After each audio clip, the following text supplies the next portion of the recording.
সুপ্রিয় নবম দশম শ্রেণীর শিক্ষার্থীরা, আশা করি তোমরা সকলেই বেশ ভালো আছো। আজকের ভিডিওতে আমি তোমাদের উচ্চতর গণিত বইয়ের অনুশীলনী 8.2 এর 6 গ এবং ঘ এই দুইটা অঙ্কের সমাধান করব। তোমরা চাইলে আগের ভিডিওগুলো দেখে আসতে পারো, সেখানে আমি এই অনুশীলনীর আগের যে অঙ্কগুলো আছে সেগুলো সমাধান করে রাখছি।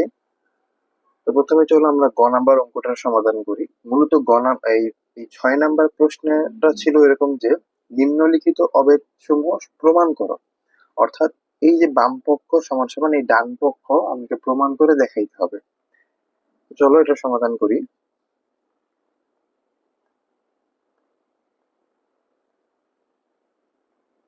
দেখো, এটা এটা কিন্তু আমাদের বাম পক্ষ বা ইংরেজিতে লেফট হ্যান্ড সাইড বলে। লেফট হ্যান্ড সাইড যেটা আছে সেটা পুরোটা তুলি। দেখো, √(1 - sin a) divided by 1 + sin a। 1 + sin a অর্থাৎ আমাকে √(1 - sin a) divided by 1 + sin a equal sec a - tan a প্রমাণ করতে হবে। তোমরা যারা আমার আগের ভিডিওগুলো দেখছো তারা আশা করি এটার সমাধানটা আন্দাজ করতে পারতেছো কিভাবে করব। আমি লব এবং হরকে √(1 - sin a) দ্বারা গুণ করব।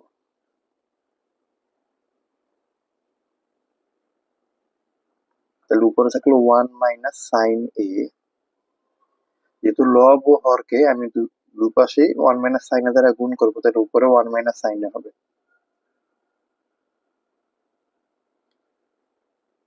আর নিচে ছিল 1 + sin a এবং আবারও 1 - sin a হবে। কি করলাম, আমি লব এবং হরকে 1 - sin a দ্বারা গুণ করলাম। এটা কিন্তু অবশ্যই সাইড নোট দিয়ে লিখে দিতে হবে যে লব ও হরকে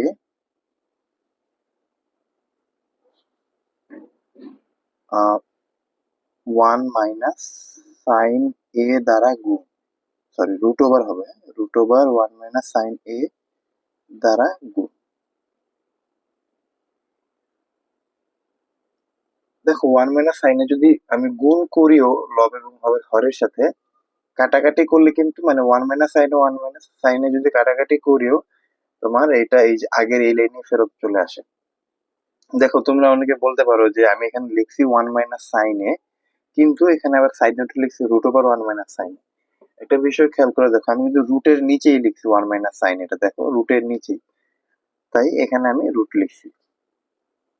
এবার দেখো,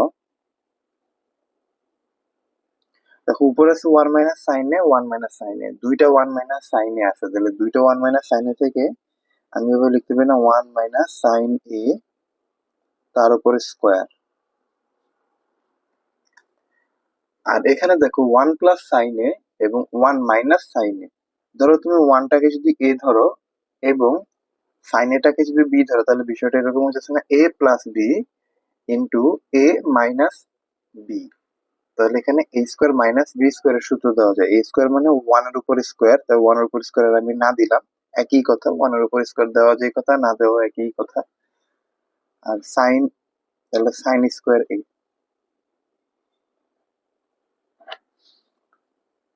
এরপর দেখো, উপরে যা আছে তাই থাকুক, 1 - sin a স্কোয়ার, আর নিচে 1 এই 1 - sin স্কোয়ার a কে কিন্তু আমরা লিখতে পারি cos স্কোয়ার। এটা কিন্তু সূত্র, sin square a plus cos square a equal 1, ওই সূত্র থেকে আমরা এইটা লিখতে পারি। তাহলে cos স্কোয়ার a।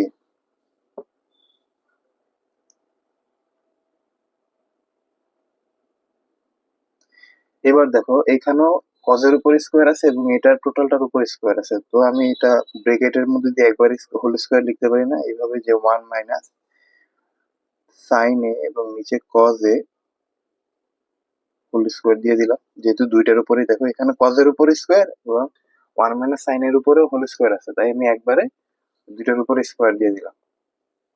এবার দেখো, এখানে কিন্তু স্কোয়ার আর রুট কাটাকাটি যায়, স্কোয়ার রুট কাটাকাটি গিয়ে শুধুমাত্র থাকবে 1 - sin a এবং এখানে থাকবে শুধুমাত্র কজ এ, নিচে থাকবে কজ এ।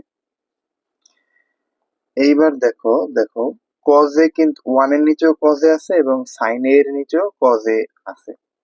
তাহলে আমি এভাবে লিখতে পারি যে one minus cos A minus sine A divided by cos A. আচ্ছা দেখো one divided by cos A কে লিখতে পারি না সেক এ, মানে সেক এর বিপরীত হচ্ছে কজ এ। দেখো কজটা কিন্তু এক হিসেবে এখানে বিপরীত আকারে আছে, যেহেতু ওয়ান বাই কজ এ, অর্থাৎ কজ এর বিপরীত আকারে আছে, আর কজ এর বিপরীত হইতেছে সেক, সেক এ। আর sine A divided by cos A, sine A divided by cos এর সূত্র কিন্তু ট্যান এ। আচ্ছা দেখো আমার কিন্তু এটাই প্রমাণ করতে বলছিল যে সেকে মাইনাস টেনে প্রমাণ করতে বলছিল। দেখো আমরা কিন্তু তাই প্রমাণ করলাম যে সেকে মাইনাস টেনে, অর্থাৎ এটা কি, যেহেতু লেফট হ্যান্ড সাইড লিখছিলাম তাই এটা হচ্ছে রাইট হ্যান্ড সাইড। প্রমাণ যেহেতু করতে বলছে তাহলে লিখে দিতে হবে প্রুফ। তো আশা করি তোমরা এই গ নাম্বার সমাধানটা সবাই বুঝতে পারছো। এরপরে দেখো ঘ নাম্বার প্রশ্নে কি আছে, যে sec to the power 4 theta minus sec square theta equal tan to the power 4 theta plus tan square theta. এটা কিন্তু খুব সহজ একটা সমাধান। দেখো তাহলে এটা তো আমার লেফট হ্যান্ড সাইড দিয়ে আমরা সমাধান শুরু। সমাধান লেফট হ্যান্ড সাইড, অথবা তোমরা লিখতে পারো বাম পক্ষ। লেফট হ্যান্ড সাইডে কি আছে দেখো, sec to the power 4 theta minus sec square theta. আচ্ছা এই sec টু দি পাওয়ার 4 থিটার মধ্যেই কিন্তু এক হিসেবে বলা যায় এখানেও sec স্কয়ার থিটা আছে। তার মানে এখানেও sec স্কয়ার থিটা আছে, মানে sec স্কয়ার হইতো টু দি পাওয়ার 4 হয়েছে, তাই না? আর এখানে অলরেডি sec স্কয়ার আছেই, তাহলে আমরা sec স্কয়ার থিটা কমন নিতে পারি। যদি sec স্কয়ার থিটা কমন নিই, দেখো sec to the power 4 theta থেকে যদি আমরা sec স্কয়ার থিটা কমন নিয়ে নিই তাহলে কিন্তু থাকবে শুধু sec স্কয়ার থিটা, মাইনাসের মাইনাস, sec স্কয়ার থিটা ছিল, sec স্কয়ার থিটাই কমন নিয়ে নিছি, তাহলে থাকবে আর 1। এবার দেখো sec স্কয়ার থিটাকে আমরা কি লিখতে পারি, 1 plus tan square theta. sec square থিটাকে কিন্তু আমরা লিখতে পারি 1 প্লাস tan স্কয়ার থিটা, কারণ এটা সূত্র। তোমরা যারা আমার আগের অঙ্কগুলো দেখো নাই তারা এগুলো দেখলে আশা করি সূত্রগুলো বুঝতে পারবে, অথবা তোমাদের বইয়ে দেওয়া আছে প্রথমে, অনুশীলনীর প্রথমে এই সূত্রগুলো দেওয়া আছে, তোমরা সেখান থেকে সূত্রগুলো দেখে নিও। তাহলে এইটা একটা অংশ। এবং sec square theta minus 1, sec square theta minus 1 কে কিন্তু আমরা এবার লিখতে পারি tan স্কয়ার থিটা। একই সূত্র, sec স্কয়ার থিটাকে আমরা যেভাবে 1 প্লাস tan স্কয়ার থিটা লিখছি ওই সেম সূত্রই, মানে একটু পক্ষান্তর করে এই tan, আবার sec স্কয়ার থিটা মাইনাস 1 কে আমরা লিখতে পারি tan স্কয়ার থিটা। এবার দেখো আমরা পাশাপাশি গুণ করে দিই, tan স্কয়ার থিটাকে যদি 1 এর সাথে গুণ করি তাহলে হবে tan স্কয়ার থিটা প্লাসের প্লাস, আবার tan স্কয়ার থিটাকে যদি tan স্কয়ার থিটা দ্বারা গুণ করি তাহলে tan to the power 4 theta. যেহেতু আমার প্রশ্নে কি আছে দেখো, রাইট হ্যান্ড সাইডটা হলো এরকম tan to the power 4 theta plus tan square theta, তাই আমি tan টু দি পাওয়ার এক হিসেবে দেখো আমার প্রমাণ কিন্তু এখানে হয়ে গেছে। আমি জাস্ট tan টু দি পাওয়ার 4 টাকে সামনে আনবো, তাহলে tan to the power 4 theta plus tan square theta, এটাই কিন্তু আমার প্রমাণ হয়ে গেল। তাহলে এখানে লিখে দিই রাইট হ্যান্ড সাইড। যেহেতু প্রমাণ করতে বলছে তাই আমরা লিখে দিব প্রুফড।